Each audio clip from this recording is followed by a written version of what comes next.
The text came just as I was leaving my mother's funeral. My hands were still shaking from placing the final rose on her casket when my phone buzzed with Marcus's message. Don't bother coming home. Change the locks. Emma needs the space. Emma, his 24-year-old yoga instructor. The woman he'd been just friends with for months while my mother was dying of cancer. And now, on the day I buried my mom, he was kicking me out of my own home. I stared at my phone, reading the message again through tears that had nothing to do with grief. My name is Olivia Parker, and at 35, I was watching my life crumble in real time. First, my mother's death after a brutal 8-month battle with cancer, and now this, my husband of 12 years choosing the day of her funeral to show his true colors.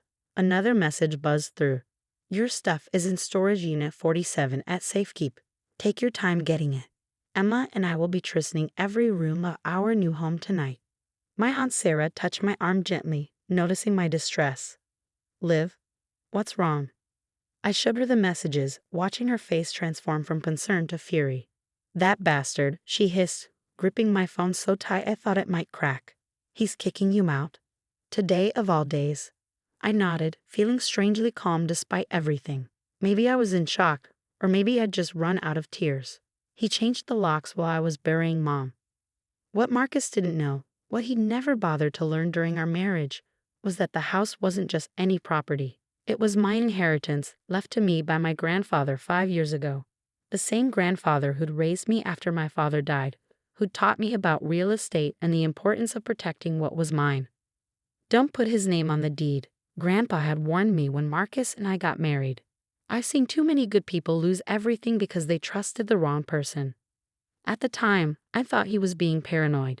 Now, standing in a cemetery where we just laid my mother to rest, I was grateful for his foresight. I dialed Mr. Thompson, my grandfather's old lawyer who still handled all my legal affairs. He answered on the second ring. Olivia, I'm so sorry about your mother. How are you holding up?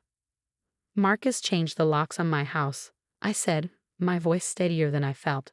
He's moving his girlfriend in. There was a pause, then a low chuckle that held no humor. The house your grandfather left you, the one that's solely in your name. That's the one. Give me an hour, he said, his tone shifting from sympathetic to businesslike. Don't respond to any more of his messages. Don't go to the house. Let him dig his hole deeper.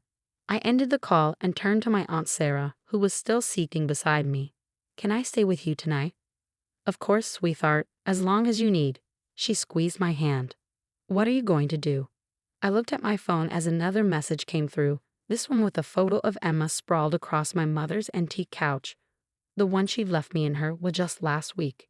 The rage that filled me was ice cold and clarifying. I'm going to let Marcus learn a very expensive lesson about checking property records before making stupid decisions. The next few hours passed in a blur. Sarah drove us back to her house, where I changed out of my funeral dress into jeans and a sweater. Mr. Thompson called back with a game plan, his voice carrying a note of satisfaction I hadn't heard before. I've contacted the police, he said. They'll meet us at the house tomorrow morning. What Marcus has done is illegal, changing locks and attempting to take possession of property he has no right to. The fact that he did it while you were at your mother's funeral, well, let's just say the judge isn't going to look kindly on that. My phone kept buzzing with messages from Marcus, each one more arrogant than the last. Emma loves what I've done with the master bedroom. Your taste was always so boring. And later, don't worry about the garden. Emma's going to dig up those roses your mom planted. She wants to put in a meditation space. Each message was carefully screenshotted and forwarded to Mr. Thompson, evidence of Marcus's intentions, his casual cruelty, his complete disregard for my property rights. I didn't respond to any of them, though my fingers itched to tell him exactly what was coming. That evening, curled up on Sarah's couch with a cup of tea, I found myself looking through old photos on my phone. Marcus and I, on our wedding day, both smiling, both so young. Had he always been this person? This selfish, this cruel? Or had it happened gradually, so slowly I hadn't noticed until it was too late? You know what your mom would say right now? Sarah said, sitting down beside me. She'd say, sometimes people show you exactly who they are. Believe them the first time. I smiled, remembering Mom's wisdom, her strength. She'd never really liked Marcus, though she'd been too kind to say it outright. Maybe she'd seen something in him that I'd been too blind to notice. Tomorrow's going to be interesting, I said, putting my phone away. Marcus has no idea what's coming. Sarah grinned, a fierce expression that reminded me so much of Mom it hurt. Want me to come with you? I'd love to see his face when he realizes what he's done. I nodded, feeling stronger than I had all day. Tomorrow would bring its own challenges, but for now, I had family by my side and the law on my side. Marcus thought he'd won, thought he could discard me like yesterday's trash and take what was mine. He was about to learn exactly how wrong he was. The next morning dawned bright and cold. I had barely slept, but adrenaline coursed through my veins as Sarah and I pulled up to my house. 2 police cars were already waiting, along with Mr. Thompson's sleek black sedan. Marcus's new Tesla was in the driveway, parked in the exact spot where Mom used to park when she came to visit. The sight of it made my blood boil, but I kept my expression neutral as I stepped out of the car. Mrs. Parker, Officer Reynolds greeted me, his face professional but sympathetic. Mr. Thompson has briefed us on the situation. Are you ready to proceed?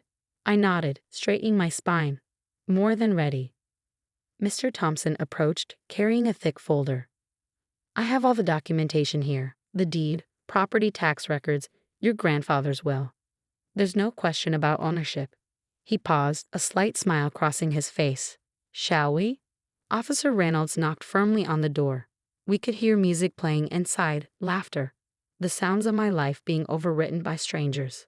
The door opened, and there stood Emma in what appeared to be one of my silk robes, her face falling when she saw the police. Can I help you?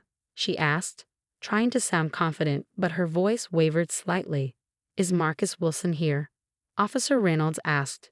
We need to speak with both of you. Babe, who is it?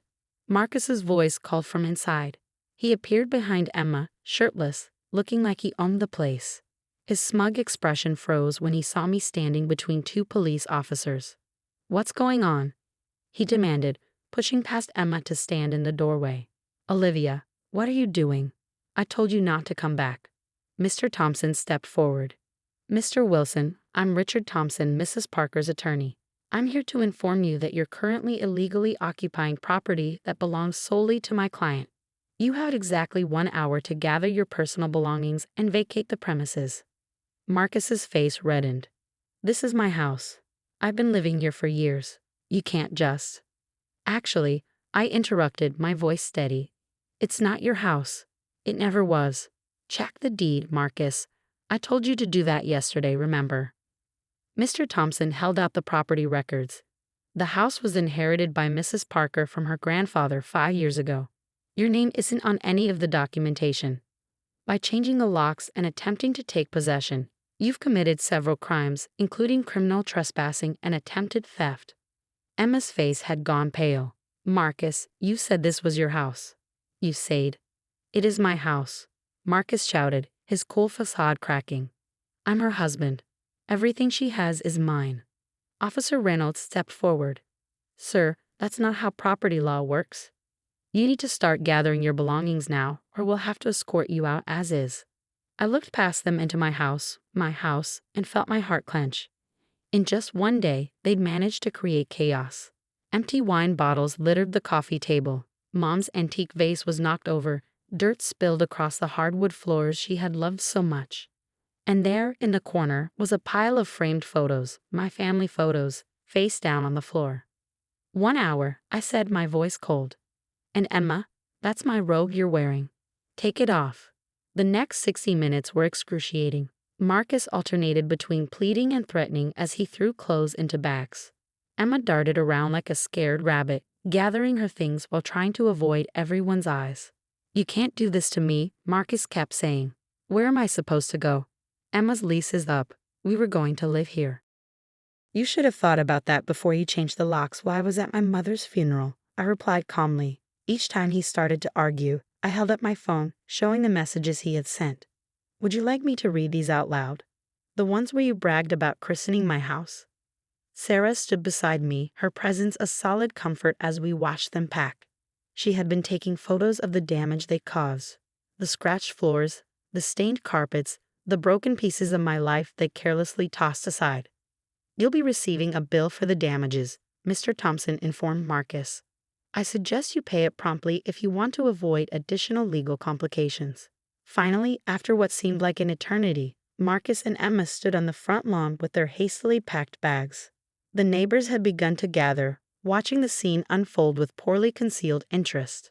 "You'll regret this," Marcus spat, his handsome face twisted with rage. "You think you've won? I'll sue you for everything you have." I stepped closer to him, close enough to smell the expensive cologne I had given him for Christmas last year. "No, Marcus, you won't. Because if you try, I'll make sure everyone sees these messages. I'll make sure they know you kicked your wife out of her own house while she was burying her mother. How do you think that will look to your clients? To your precious country club friends?" He flinched, and in that moment, I saw him clearly for the first time, not as my husband, not as the man I had loved for 12 years, but as a coward who had thought he could take what wasn't his. "And Marcus," I added, watching him pause by his Tesla, "the car payments come from my account. You might want to look into that too." As they drove away, Emma crying in the passenger seat, I felt a weight lift from my shoulders. The house was a mess, but it was mine. Every broken item, every stain, every scratch was just evidence of who Marcus really was. Officer Reynolds approached with his notepad. "Would you like to press charges, Mrs. Parker?" What they did, especially the timing of it, could be considered criminal.